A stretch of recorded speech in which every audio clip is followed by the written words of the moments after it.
like to have a curse on your life, it looks like you're unproductive. That nothing looks like you in a good way. Not to say you can't have children, because some of it is like, yeah, I look like my dad, I look like my mom. That's not the point. It's more of, has the great qualities passed on, and have you been passed on great qualities? Are you passing on? Are you fruitful? Are you productive? Are you those things? Let me bring this over here.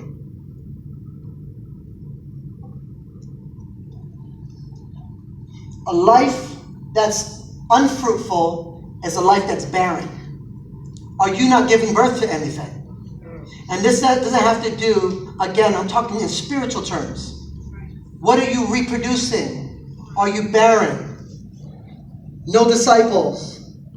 No one successful. So a fruitful life is at the foundation of a parent's blessing or a father's blessing on a son. That you're fruitful. Are you following me? Yes.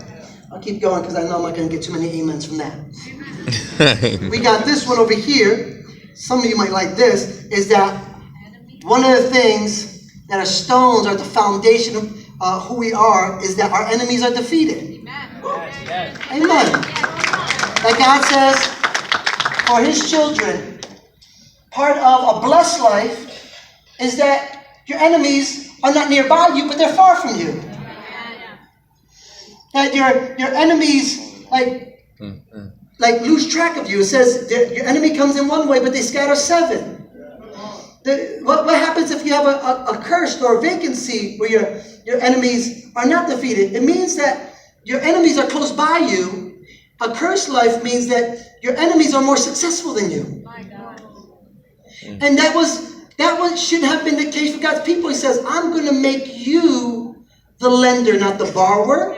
That your enemies should not be more successful than you. That you should be more successful than your enemies. And don't get me wrong, we're not trying to have this type of hater war that I want all my haters to die. And this is not like this violent thing. The idea is that there's some people that might not like your witness, that might not like your life, that might not like the fact that you're standing for what you're standing for.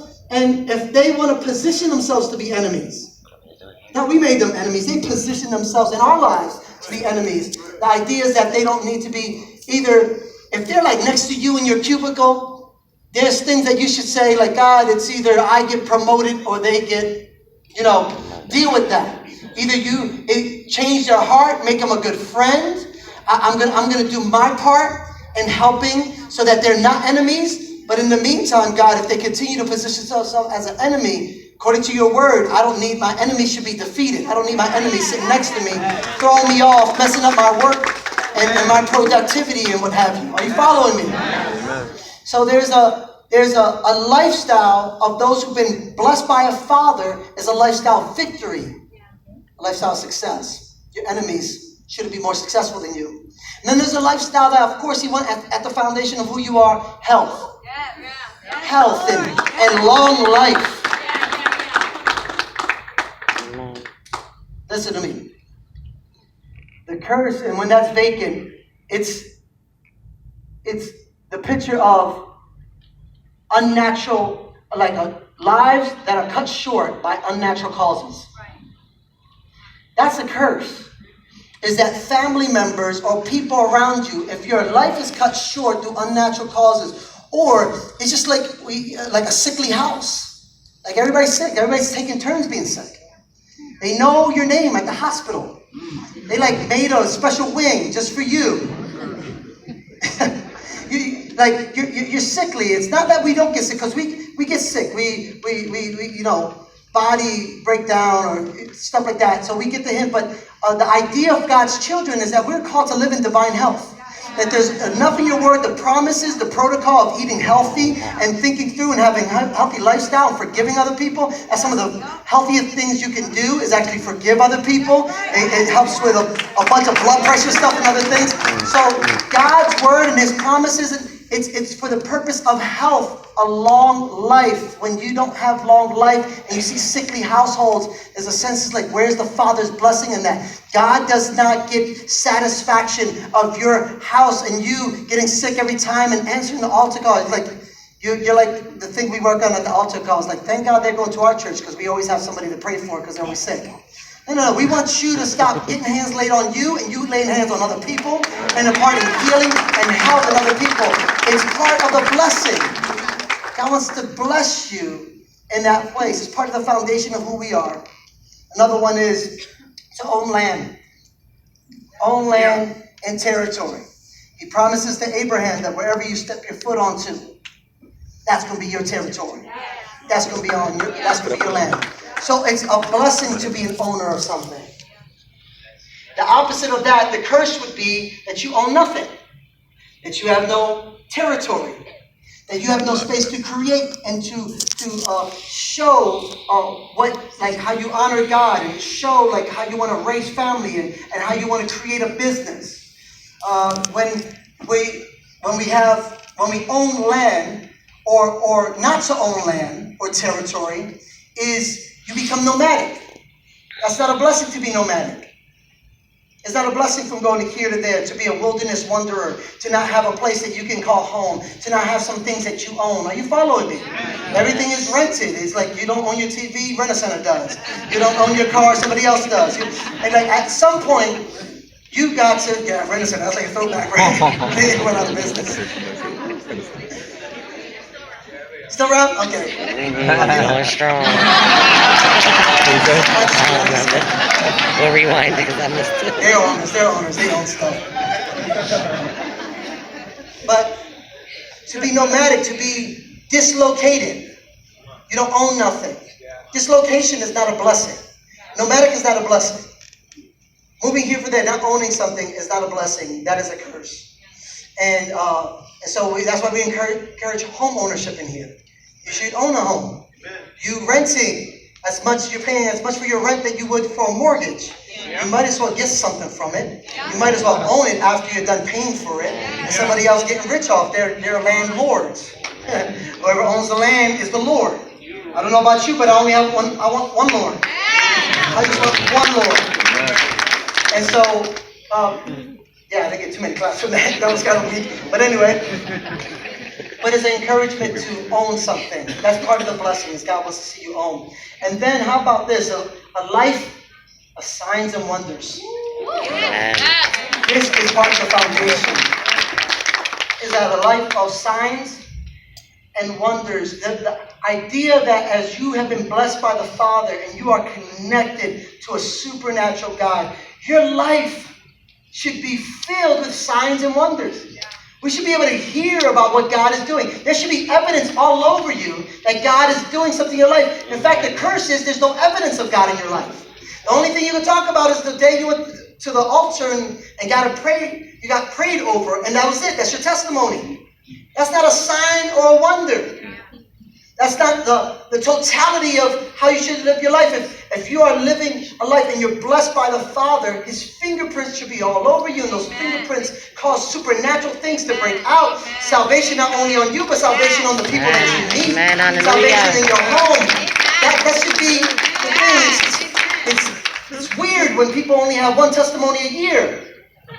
It's weird. It's weird. Like you gotta get like the pastor like convincing you and saying, "Hey, it's a challenge today. Go pray for somebody." And that's the challenge. And then you hear crickets when you ask who prayed for anybody this week. And it shouldn't even be a challenge that needs to be set out. It should be something that we just do because we are a sign and a wonder, and we want people to experience in our lives. It's at the foundation. It's not like you become super spiritual. It's actually at the base of who you are. Miracles, testimonies, evidence of who you are in God should be in place. A curse is there's no evidence. There's no God stories. There's no testimonies. That's a vacancy. That doesn't speak of a blessed life. That speaks of a life that's like, what's happening there? That's like what Jesus did with the fruitless tree. It's like you have the form of godliness, but you have no fruit to it. And He basically gave the tree what it already was. He cursed it. It's like you already cursed because you have no fruit. I'm just speeding up the process. Amen. Why not? Amen. Association benefits. There's association benefits? Association benefits. Picture of this a pit. Oh, I gotta get this right. I gotta get my foundation right. Association benefits is a picture of whoever is associated to you is blessed because they're associated to you. Amen.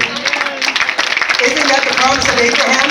The promise of Abraham is like, whoever blesses you, they will be blessed. He didn't say, whoever converts to your God, no. Whoever associates with you properly, just by associating with you properly, they will be blessed. They don't even have to be your best friend. They don't have to be your somebody that you strike a covenant with. It's just they associate well with you. They will be blessed as a result of it. Isn't that awesome? That somebody just by connecting with you, man, ever since I connected with you, man, I got favor over here and I'm getting blessed over here. All that stuff is happening. As opposed to the curse of when people get close to you, the worse off they are because of you. Their marriage is worse. Their finances are worse. Their mind is confused. Why? Because they got associated with something that maybe the Father's blessing hasn't fully released. So it's a cursed life to have people who associate you worse off than those who are associating with you to be better off. I'll move on because I see a lot of hamsters running around the wheel. Right relationship. Right relationships. This is at the foundation of who you are. Part of the blessing is that your family and friends, they enjoy relationship. That those relationships are decent, they're in order, there's no anxiety, there's no stress. And if there are moments of tension and difficulty, you're working those things out because you want to be in right relationship with God and with others. The curse of that is that it's dysfunctional. Like, why are all the relationships around you dysfunctional? Why are the relationships around you, there's a bunch of heartbreak and disappointment?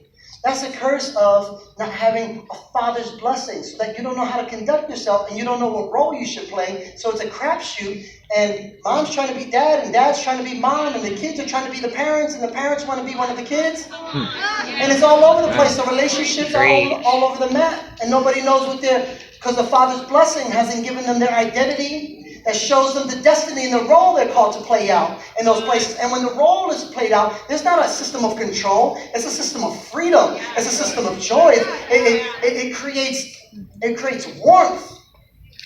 It creates honor in a house when relationships are right. Are you following me? Cursed relationships, dysfunction. That girl is poison. You always singing that song. That girl is poison. It's like, but maybe there's something in your life that's attracting that poison.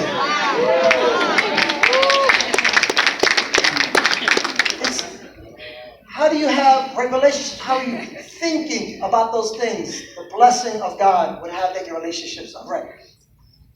We have the wonderful foundation of favor. This is what God wants at your foundation. Favor. I like favor. I like that. It's in the middle. Favor is so awesome because with favor, things just chase you down. Opportunities just come to you. Doors open up.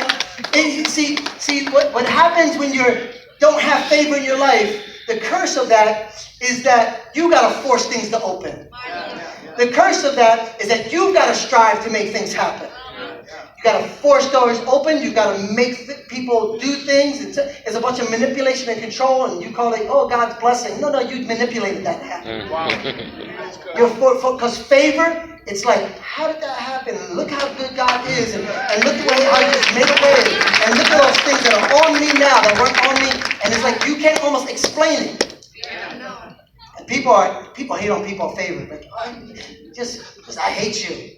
You're so cute. I hate you with your new car and new job and blessed marriage. I just hate you. Like, don't hate on the favor. Get close. Get some association benefits. Get close. Like that. Don't hate on the favor. But favor is an important part of who we are. That God says we are at our foundation. Favor should be descriptive in our life. It should be evident that you have favor. Inheritance. Inheritance. picture of your life, maybe that should have came later on, but the picture of inheritance is that your life should not end with you. It should not only affect you when you end. Inheritance is that after I go, I don't just leave a bunch of people with memories, good or bad, but I leave them with things that I stored up and I kept and I sacrificed in order to improve their life after I'm gone. Because I'm thinking legacy. I'm not just thinking temporary. The curse is that after you're gone, all people are left with is memories.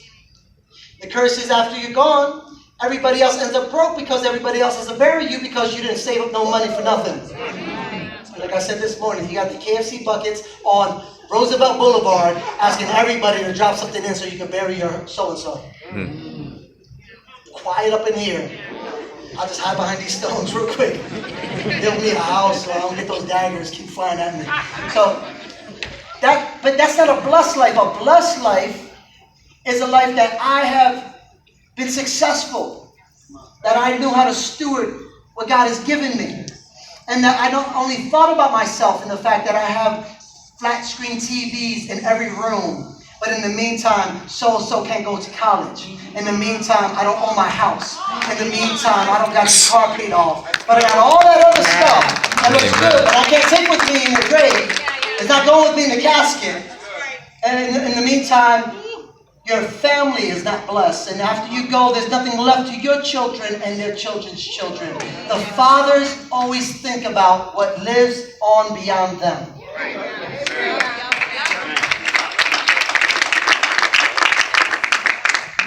Speaking of which, prosperity, that's part of the foundation, is that we are prosperous people. God doesn't get no glory in us being broke children. Broke, can't pay for anything, living off of handouts. No, that doesn't speak of God. God, the idea of at the foundation of a father's blessing is what he imparts to us is our ability to steward well.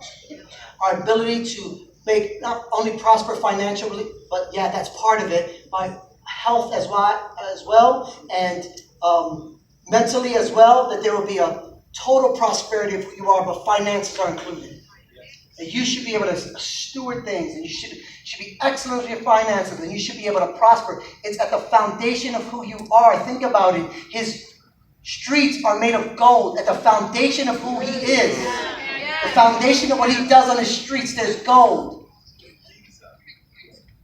We've got to think that if a father has imparted to us, he's imparted us the ability to get wealth and understand how it works. So our money doesn't control us. We control our money. The curse of that is that we don't know how to steward well. That we have, like our pockets are always empty, we've got more muff than money. It's like, Dad, man, I wish I had a little bit more money for this month because I got to catch up with these bills and you're dodging phone calls. You're making sure, like certain numbers, I'm just not picking that up. I don't want to. No 1-800 numbers, no nothing. You're scared of everything. They got to text you and tell you it's so-and-so. You might not say my number. And you're like, oh, good, I thought it was a bill collector. That is not a good thing. I know there's some things that, in the meantime, when it comes to houses, but if we're just getting into unnecessary debt just because we want to look a certain way, and just because we got a tax income check, and like, oh, now I'm going to really do it up, and that's the first thing that you think about, that's not prosperity. Mm-hmm. When you buy things that depreciate as soon as you drive them off the lot, or as soon as you get them, that you have to start to think about investment, what things go up in value, what things improve in value. Amen? We'll talk about that in a couple of minutes. Part of the foundation is prosperity. He wants that for his children, and he wants you to have a good name. A good name is part of it. What is your reputation? What do people say about you when you're not around?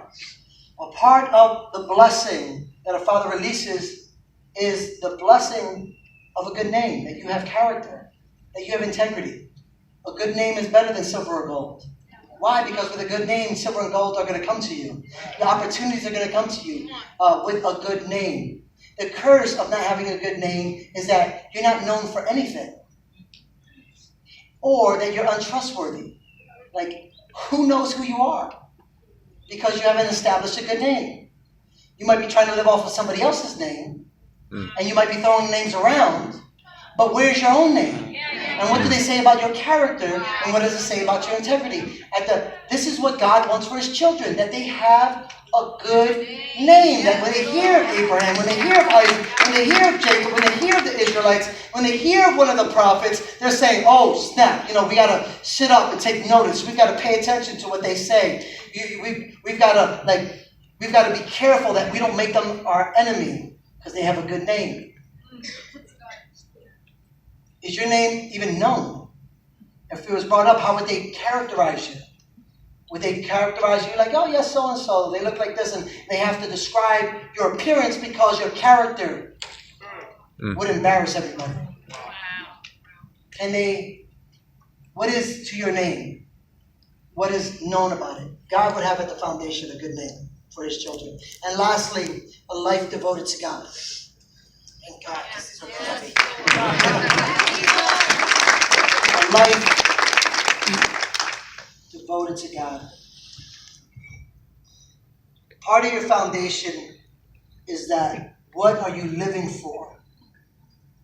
What is this all for in the first place? A life of God is the blessing of living with eternal purposes in mind.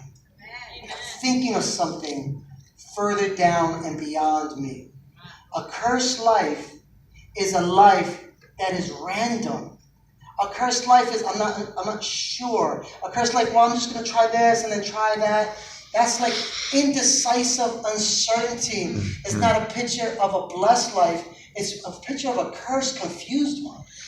See, when your Father's blessing comes on you, you become confident in what you're devoted to. You get confident in the purposes that you're aiming for and living for. It's not, well, we'll see how that works out. We'll see. Like, I don't know what destiny, what I'm here for. I'm just experimenting. Again, it's like a crapshoot. Just experimenting on life and hoping things work out. That's not the case for God's children. When the Father's blessing comes onto one of his children, the identity, who they are, is established at the foundation. And they begin to build based on their foundation. The things that God says, this is what you're destined for. This is you. You've got to think of eternity. He's laid the foundations with his left hand, and he stretched out his right hand and created the heavens. He says, I laid your identity, but I also set you up for destiny. And what you do in between there is you're living a life based on the Father's blessing that I released over you. Mothers are awesome in how they look to, bless their children. And it's important that they nurture, the way they support children and family. It's an important aspect of who they are. But here's what happens when it's mother without father. Is mothers will tend to, the same way there was an umbilical cord connected to them, to the children, upon them carrying them in the womb, that they tend to do things that feed them, but there's an attachment that they need to have with them. That's what the umbilical cord does. As long as you're attached to me, I'll feed you. And they feed them, and they have to stay close to them in order for that. So when you see primarily mothers, which is fine, but they can't release the father's blessing that a father can, because the father actually cuts the umbilical cord and makes it so that they're not just successful because they're near them, but when they're away from them, they're actually blessed and able to fulfill their destiny that they don't need the umbilical cord. Are you following me? Fathers cut the cord. For the sake of releasing children into their identity or into their destiny. And they're more prone to do that, which mothers might think, and sometimes it's cruel and careless. It's like, no, it's not cruel and careless. This is forming character. This is forming a good name. This is setting them up for the future. This is thinking legacy. They can't always be attached to us And as long as they're attached to us, they're only behaving when they're attached to us. That's dangerous. We've got to set them free into their destiny. And fathers have been particularly anointed to do that. It's the father's blessing. And the fathers look to do that. Esau cries out, desires, he wanted to be blessed. You know, all parents are prophets. All parents are prophets. You're prophetically speaking something, one or the other, to your children. But the primary prophetic voice that you should have in your life is that of a father. It's the primary prophetic voice in your life. That's how God designed it, because we have lived, and we see in the Old Testament, they were making altars in the wilderness. But as we discover, this is not just an altar. This is the foundation of a home. In the home, lives are altered, not in the wilderness. It's no longer necessary to build altars in the wilderness when you can go to the home and be altered. It's around the family that God is building the altar.